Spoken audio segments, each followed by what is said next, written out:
Welcome to GK land. दोस्तों, हमारा आज का टॉपिक है राज्य वन सेवा मुख्य परीक्षा खंड 12 से यूनिट 3 में हम देखने वाले हैं वन नीति एवं वन विधियां। ये हमारा टॉपिक की हेडिंग है और इसके अंदर हम पढ़ने वाले हैं फर्स्ट राष्ट्रीय वन नीति, जो कि आई थी 1894 में, नेशनल फॉरेस्ट पॉलिसी 1894। स्वतंत्रता से पहले ब्रिटिश अंग्रेजों के द्वारा व्यापारिक उपयोग मतलब कमर्शियल यूजेस, अधोसंरचना, इंफ्रास्ट्रक्चर, सड़क निर्माण एवं रेलवे ट्रैक बनाने के लिए वनों की अंधाधुंध कटाई की गई, जिससे सर्वाधिक नुकसान देखा गया। वनों की कटाई को रोकने और नियंत्रित करने के उद्देश्य से ही हमें वन नीतियों की आवश्यकता पड़ी। वन नीति ऐसी योजना जिसमें नियम व सिद्धांतों का मिश्रण हो, ठीक है, मिश्रित स्वरूप देखा जा सके। 1854 में डॉक्टर मैक्लेलैंड ने, जो कि वन अधीक्षक थे, भारत सरकार को एक रिपोर्ट भेजी, एक प्रतिवेदन दिया, जिसमें निजी वनों की अंधाधुंध कटाई का वर्णन था।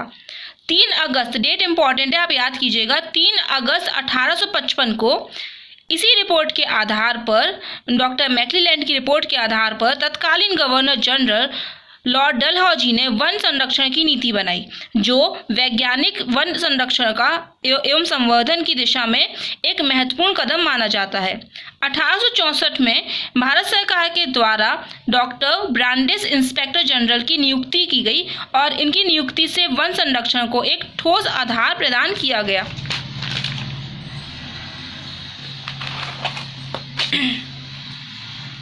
और फिर हमारे देश में वैज्ञानिक वानिकी का प्रारंभ 1861 से प्रारंभ माना जाता है।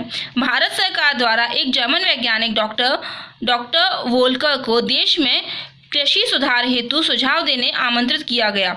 1893 की डॉक्टर वोल्कर की रिपोर्ट, इसमें इन्होंने 2 बातें कही। पहली, वनों की दशा का वर्णन किया और निश्चित वन नीति की घोषणा पर बल दिया।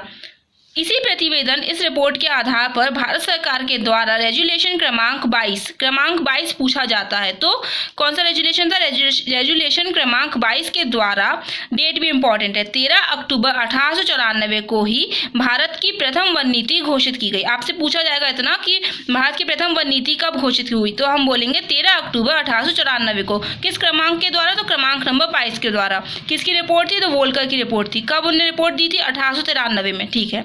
इसका मेन एम क्या था? तो मेन एम तो इसका था वनों से अधिक राजस्व मतलब रेवेन्यू प्राप्त करना, लेकिन बाकी 2 एम भी क्या थे? तो स्थायी कृषि को वानिकी से अधिक महत्व देना और निःशुल्क नहीं तो रियायती दरों पर ही लोगों की वनोपज की आवश्यकताओं की पूर्ति करना। अब रेवेन्यू के चिड़िया का नाम है, तो money regularly received by a government और company is known as revenue, ठीक है।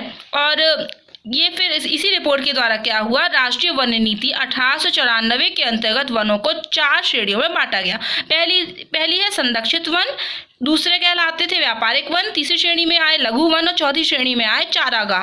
अब ये क्या होते हैं, इसको डिटेल में पढ़ें तो संरक्षित वन ऐसे वन जो राष्ट्र की भौतिक एवं पर्यावरणीय आवश्यकताओं हेतु जरूरी है। इस प्रकार के वनों पर शासन का नियंत्रण रहता था, ठीक है, गवर्नमेंट के कंट्रोल में होते थे ये सब, और लेकिन कुछ सीमा के साथ ही मानव जाति की गतिविधियां भी इसमें चलती रहती थी।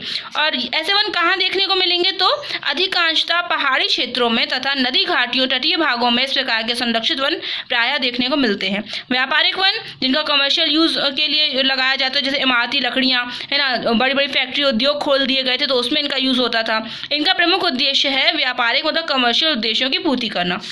फिर आता है हमारे लघु वन। तो लघु वन ऐसे वन जहाँ से वनोत्पाद सामग्री मिलती है, जिसे गौण उत्पाद भी कहते हैं, जैसे कि शहद, फल, जड़ी बूटी, औषधि, है ना। सामान्यतः यहाँ ग्रामीण और जंगलवासी आ जा सकते थे। फिर आते हैं चारागाह, ऐसे वन जहाँ पे पशुओं की चराई पर कोई रोक टोक नहीं थी, मतलब उन्हें आज पशुओं को चारा चरने की आज़ादी प्राप्त थी, वो चारागाह कहलाते थे। राष्ट्रीय वन नीति 1894 की कुछ कमियां भी रही होंगी, तब तो इसके बाद में 2 और नई नीतियां आई थी। तो लगातार जनसंख्या वृद्धि से कृषि हेतु भूमि की मांग में निरंतर वृद्धि हुई, जिससे वन संरक्षण का कार्य कठिन होता चला गया।